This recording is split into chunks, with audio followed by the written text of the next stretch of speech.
YS Rajasekhara Reddy జయంతి సందర్భంగా తిరుపతి కొర్లకుంటలో ఉన్న వైఎస్ఆర్ విగ్రహానికి ఉమ్మడి చిత్తూరు తిరుపతి జిల్లాల వైఎస్ఆర్ కాంగ్రెస్ పార్టీ అధ్యక్షులు భూమన కరుణాకర్ రెడ్డి, తిరుపతి వైఎస్ఆర్సీపీ ఇన్ఛార్జ్ రాష్ట్ర యువజన విభాగం వర్కింగ్ ప్రెసిడెంట్ భూమన అభినయ్ రెడ్డి ఘనంగా పూలమాలలు వేసి నివాళులర్పించారు.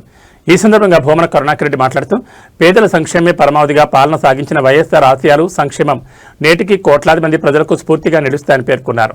వైఎస్ఆర్ చూపిన ప్రజాసేవ మార్గంలోని వైఎస్ఆర్ కాంగ్రెస్ పార్టీ నిరంతరం ముందుకు సాగుతుందని స్పష్టం చేశారు. అనంతరం వైఎస్ఆర్ జయంతి సందర్భంగా కేక్ కట్ చేసి అన్నదాన కార్యక్రమం నిర్వహించి ఆయన సేవా స్ఫూర్తిని చాటి చెప్పారు. ఈ కార్యక్రమంలో మాజీ మేయర్ డాక్టర్ శిరీష, వైఎస్ఆర్సీపీ నగర అధ్యక్షుడు మల్లం రవిచంద్ర రెడ్డి, పార్టీ నాయకులు, కార్యకర్తలు, అభిమానులు పెద్ద సంఖ్యలో పాల్గొన్నారు.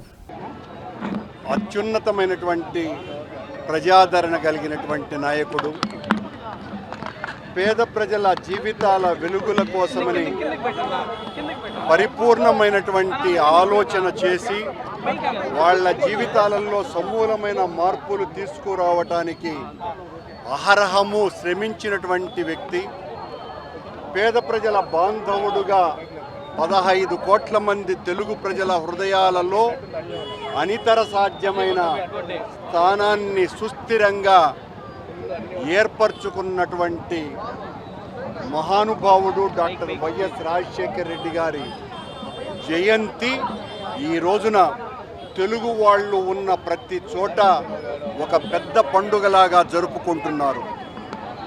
తెలుగు ప్రజలను శాసించి, దీవించి, ధిక్కరించి, అధిక్షేపించి ప్రజల మనస్సుల్ని దోచుకొని వాళ్ళ జీవితాలను వెలుగులతో పరిపూర్ణం చెయ్యాలా అన్నటువంటి ఒక మహత్తరమైనటువంటి తాత్వికతతో ఏ ఒక్క వర్గము కూడా అసంతృప్తిగా లేకుండా, వారు రైతులు కావచ్చు, కార్మికులు కావచ్చును, ఉద్యోగస్తులు కావచ్చును, శ్రామికులు కావచ్చు, విద్యార్థులు కావచ్చు, మహిళలు కావచ్చు, ప్రతి ఒక్కరి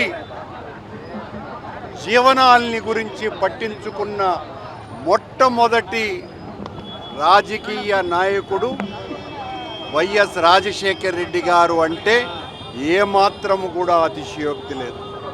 దానికి కారణం ఆయన చేసినటువంటి మంచి పనుల వలన ఆ మహానుభావుడు మరణిస్తే ఇంతటి వాడు చనిపోయిన తర్వాత మాకెందుకు పాడు బతుకులు అని 670 మందికి పైగా తెలుగు ప్రజలు మరణించినారు అంటేనే రాజశేఖర రెడ్డి గారికి ప్రజల గుండెల్లో ఉన్న స్థానం అర్థమవుతుంది. ఆరోగ్యశ్రీ పథకాన్ని తీసుకొని వచ్చి కొన్ని వేలాది మంది గుండె జబ్బుల రోగులకు వైద్యం చేయించినటువంటి గొప్ప వ్యక్తి. ఆరోగ్యశ్రీ ద్వారా కోట్లాది మంది పేదల జీవితాలకు కార్పొరేట్ వైద్యాన్ని కాళ్ల దగ్గరికి లాక్కొని వచ్చి వాళ్లకు మేలైనటువంటి వైద్యాన్ని అందించినటువంటి వ్యక్తి.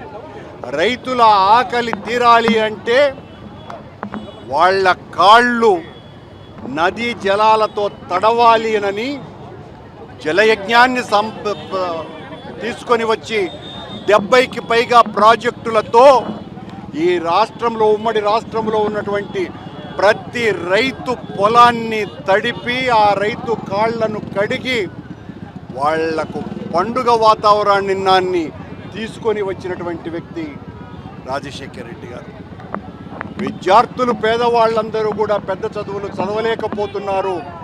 వాళ్ళ చదువులను ప్రభుత్వమే భరించాలి, అప్పుడే వాళ్లకు మెరుగైనటువంటి విద్య, నాణ్యమైన ఉద్యోగము దొరుకుతుందన్నటువంటి ఆశయంతో ఫీజు రియంబర్స్మెంట్ అన్నటువంటి పథకాన్ని ఏర్పరచడం ద్వారా లక్షలాది మంది పేద విద్యార్థులందరూ కూడా గొప్పగా చదువుకొని ఈరోజు ఖండాంతరాలలో, అది అమెరికా కావచ్చు, యూరోప్ కావచ్చు, ఆఫ్రికా కావచ్చు, ఎక్కడైనా తెలుగు వాళ్ళ జెండా ఎగురుతోంది అంటే అది రాజశేఖర రెడ్డి పేద విద్యార్థులకు ఇచ్చినటువంటి దేవుని లాంటి కానుక. మహిళలకు 0 వడ్డీతో రుణాలిచ్చి వాళ్ళ మీద ఏ రకమైనటువంటి రుణ భారము పడకుండా, ఇంటిలో వాళ్లకు ఏ రకమైనటువంటి కుటుంబ ఒత్తిళ్లు రాకుండా చేయటం కోసమని వాళ్ళ జీవితాలలో మార్పును తీసుకురావటానికి 0 వడ్డీని తెచ్చినాడు. వాళ్ళు చేసినటువంటి అప్పులను, డ్వాక్రా రుణాలను మాఫీ చేసినాడు, రైతులకందరికీ ఉచిత కరెంటు ఇచ్చినాడు, 9 గంటల నిరంతరాయం విద్యుత్తు అందిస్తాను అని దాని మీద కట్టుబడి ఆయన అధికారంలో ఉన్నంతకాలము 9 గంటల విద్యుత్తును అందించినాడు. తన మన అని లేకుండా తన వాళ్లకే కాదు, తన్ను ద్వేషించే వాళ్లకు, తనను ప్రత్యర్థులుగా పగ తీర్చుకోవాలనుకున్నటువంటి శత్రువులకు కూడా అత్యంత దయతో ప్రేమతో ఆదరించి వాళ్ళనందరినీ కూడా అనునయించి తన వైపున మరలించుకున్నటువంటి మహానుభావుడే డాక్టర్ రాజశేఖర్ రెడ్డి.